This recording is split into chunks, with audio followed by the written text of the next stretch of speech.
Now, if you haven't subscribed to Chat Sports yet, I don't know what you're doing because, guys, NBA free agency is sneaking up on us, so you're going to want to make sure you subscribe so you get all your free agency updates from us here at Chat Sports. We'll be live multiple times during the offseason, so make sure you subscribe and turn on those notifications because with 3+ videos going out a day, you might miss something if you're not getting those push notifications on your phone. But now, I'm going to rank the top 15 free agents in this year's free agency class. Starting at number 1, Anthony Davis of the Los Angeles Lakers. And what I'm going to do today is I'm going to rank my top 15. I'm also going to give you my predictions for what all 15 of these guys are going to do. Now, we all know Anthony Davis is probably going to decline that $29 million player option, and I think this is a pretty easy prediction on this one.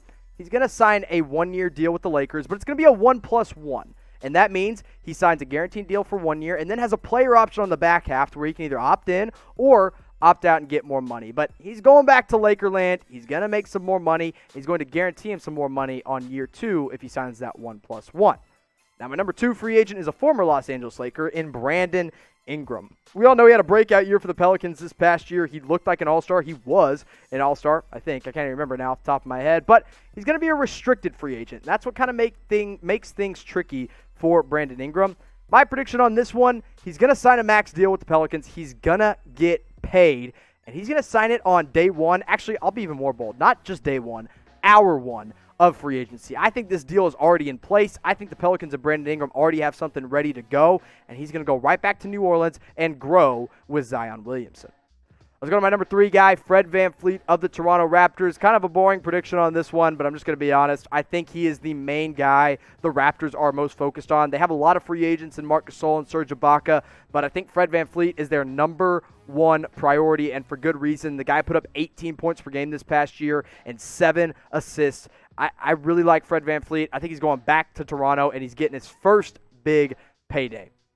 Now, no matter who signs where, Fanatics is going to have their jerseys ready and available right away at chatsports.com/NBA jerseys. And the reason I wanted to show you this today is because they've got the latest styles of jerseys ready to go. Look at that Kevin Durant throwback jersey. That is sweet. Or the Dallas Mavericks green right now. These jerseys are shipping for free for a limited time. So go to that link, chatsports.com/NBA jerseys.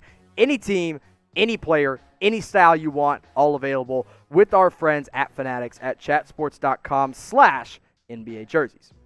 My number 4 guy is a dude that has a player option in DeMar DeRozan. $27 million player option this summer. I think he'd be crazy to turn it down. That's why I believe he opts in with the Spurs and then gets traded away. Once that trade period opens up, once he accepts that player option, I think the Spurs are going to say, adios, DeMar, and they're going to send him somewhere else, not playing in San Antonio next season. At number 5, I got Montrezl Harrell, the big man out of Los Angeles. I think he's leaving the Clippers. I don't think he felt like he was fairly treated on the Clippers for whatever reason. I think he's going to go somewhere else, get overpaid by a lottery team, and then show that he's really not worth all the money that he's going to get paid. So I think some team will give him a ton of money, and he will not live up to expectations on that team. I think he should re-sign with Los Angeles, but I don't think he's going to because someone else is going to give him more money than that. Now, we just talked about DeMar DeRozan, and we just talked about him getting traded away. So who do you think the best player will be to get traded this offseason? A lot of good options out there. Gordon Hayward, Andrew Wiggins, Victor Oladipo, DeMar DeRozan, Chris Paul, Kevin Love, maybe even James Harden. Whoever it may be, shout it out. Give your predictions in the comment section. The best player to get traded this offseason. Let's go to number 6, Danilo Gallinari. He's going to be an unrestricted free agent this offseason. Had a great year in Oklahoma City, and he said that he is ready to take a pay cut to join a contender. That's why I think he's going to go to Dallas this offseason. Now, the Mavs had apparently verbally agreed on a trade to bring Danilo Gallinari to Dallas, but they couldn't agree on an extension. I think they'll figure something out this offseason. He'll come in for a 1-year deal and be a 6-man kind of guy for the Mavs this offseason. But let me ask you this question. We'll get a little specific here. Which contender should sign Danilo Gallinari? Who is the one team that really needs him? Is it the Dallas Mavericks? Do you have the Los Angeles Lakers? Maybe even the Los Angeles Clippers. Which team do you think it is? I think the Lakers should be the team that go hard after him, but we'll just have to wait and see. Number 7, we're going Bogdan Bogdanovic, restricted free agent this offseason with the Sacramento Kings, and I think the Kings are ready to let him walk. And you know what? I think the Bucks are going to be the team that go out and get him. They've already shown a lot of interest in Bogdanovic, and for good reason. This guy's put up really good numbers over the past 4 years. He's been a consistent three-point shooter. The Bucks need a secondary scorer and playmaker. Bogdanovic can be that. Do you remember how good that Bucks team was with Malcolm Brogdon, Chris Middleton, and Giannis Antetokounmpo?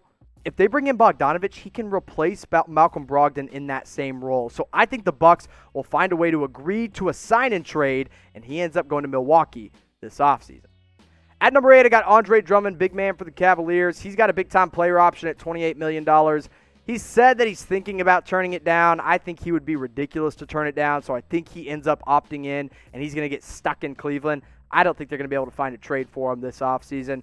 It's kind of crazy, right? Because he has great numbers. He always puts up a double-double. In fact, he's led the league in rebounding for multiple years. So you're like, Jimmy, why wouldn't he go sign like a max contract somewhere?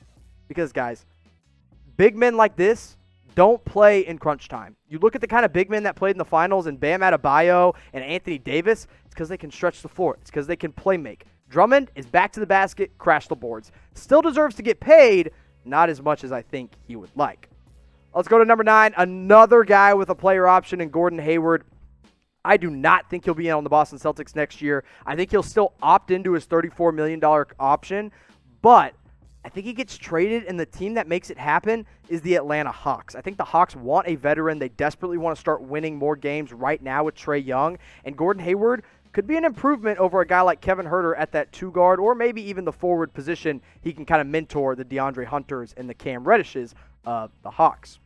Number 10, I got the Latvian laser, Davis Bertans, an unrestricted free agent guy that really came out in the last half of the season.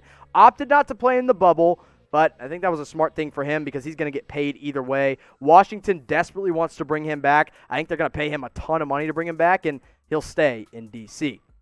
Goran Dragic coming in at number 11. He's an unrestricted free agent.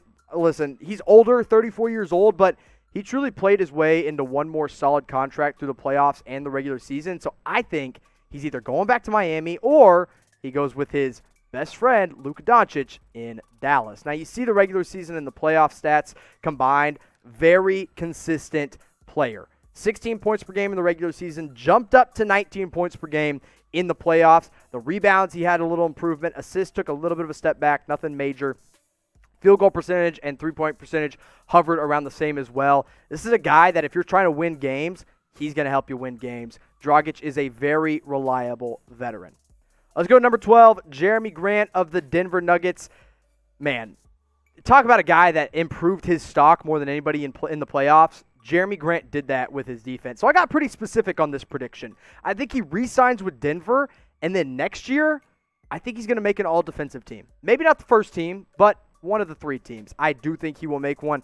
He was an incredible defender on LeBron. I think he'll show it all year next year, and people will be on notice for Jeremy Grant. Let's go to 13, Joe Harris, a sharpshooter out of Brooklyn. Look, Brooklyn wants to bring him back. They really like him alongside Kevin Durant and Kyrie Irving and Karis LeVert. But some team's going to give this guy a lot of money for not very good reasons. He's a good shooter. I get that. I'd give him about $15 million. But some team's going to give him closer to $18 to $20 million. And there's going to be a lottery team like the Phoenix Suns that overpay and make him a starter next year, which I personally would not do. I think he should go back to Brooklyn. But if he gets paid, hey, take the money and run.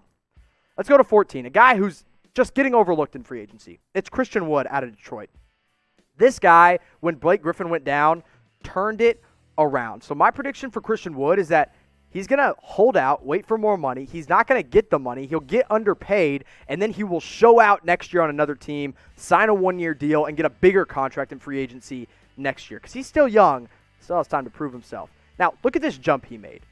Pre-All-Star break versus post-All-Star break. Now, to be fair, not a lot of games played after the All-Star break, but enough to make an impact. And after the All-Star break was the big chunk of time that Blake Griffin was missing time. Christian Wood, 24 points per game, 10 rebounds, 40% from 3, 57% from the field, and played over 35 minutes. This is a guy you want on your team. Some teams should give him a 3 to 4 year deal, but I don't think teams are going to do that because they got a small sample size with him. I think it's more than worth it. Christian Wood is a guy that I'd want on my team. He's a guy that I'd like my team to sign, but I want you to name one free agent you want your team to sign. So tell me your favorite team, and tell me the free agent you want them to sign. As we get into our last free agent today, number 15, it's Evan Fournier of the Orlando Magic. Another guy with a player option. Again, a weaker free agency class. And I'm sorry to break it to you, boring prediction here. He's going to pick up the $17 million player option, and he's going to stay in Orlando. Nothing super exciting, but, he's a solid player, and he's a solid shooter. Good for him, keeping that $17 million.